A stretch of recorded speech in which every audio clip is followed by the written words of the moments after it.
natural wealth. The protection and conservation of wildlife is the need of the hour and is one of the most important duties of the government and people to protect our wildlife wealth. Sir, the Wildlife Protection Amendment Bill amends the Wildlife Protection Act 1972 and seeks to increase the species protected under the law and implement the Convention on International Trade in Endangered Species of Wild Fauna and Flora. Sir, the human population has grown exponentially over the past 200 years to more than 7 billion people today, and it continues to grow rapidly. This means the natural resources are being consumed faster than ever by the billions of people on the planet. This growth and development and also endangers the habitats and existence of the various types of wildlife around the world. So humans are being the current rate of species extinction, which is at least 100 to 1,000 times higher than the nature intended.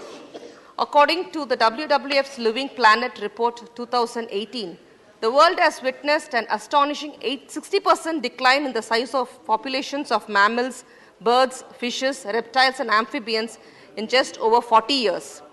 In a healthy biome and biodiversity, world humans are the culprits. Their greed for development and advancement has made detrimental to the world wildlife. Therefore, any law which is aimed to protect and conserve wildlife population is absolutely necessary.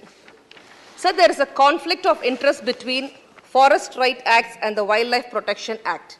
Protection of wildlife is important. At the same time, protection of the forest rights of the scheduled tribes and other traditional forest dwellers living near the protected wildlife zones. A near total ban on grazing, coupled with the system that undo the FRA has made life difficult of locals, stripping them their rights. Sir, cattle grazing has been recognized under the Tamil Nadu Forest Act 1882. The court then revised its order on March 17th. Now cattle grazing became legally permissible in forests outside tiger reserves, sanctuaries, and national parks.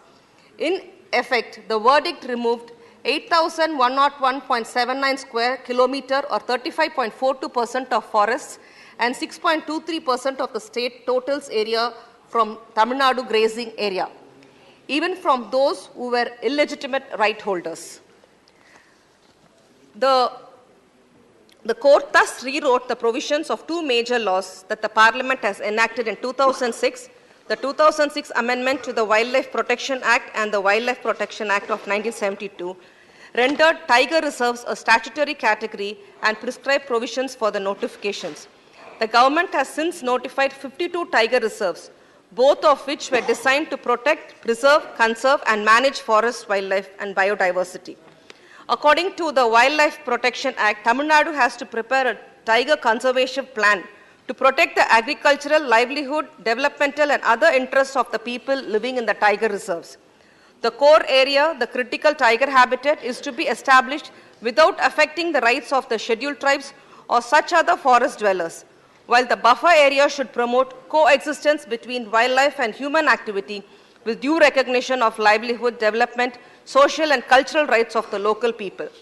Separately, the scheduled tribes and other traditional forest dwellers recognize grazing and traditional seasonal resource access of nomadic communities. That is, it accorded community rights to the village to be regulated by its Grama Sabha and not an individual grazing permit to be granted on payment of the prescribed fees by the forest department. This has to be followed without any hindrances to the tribal population and traditional forest dwellers. Sir, in the vast country like our India, different regions will have different wildlife population. The wildlife species living in Western Ghats are not expected to be seen in the Aravalli ranges of the north. The wildlife in the northeast India is much different from those in the Eastern Ghats. Therefore, the state governments are better equipped to act upon the wildlife protection and conservation. I urge the Union government to have a consultation with the state governments in forming the management authority and to provide adequate representation from the states in the composition of the authority. Sir, the pristine environment of the forest are deteriorating due to the unregulated tourism. Untreated sewage and plastic wastage have endangered the environment. Only if the people realize the importance of the clean environment and cooperate with the local administration, the natural resources can be protected.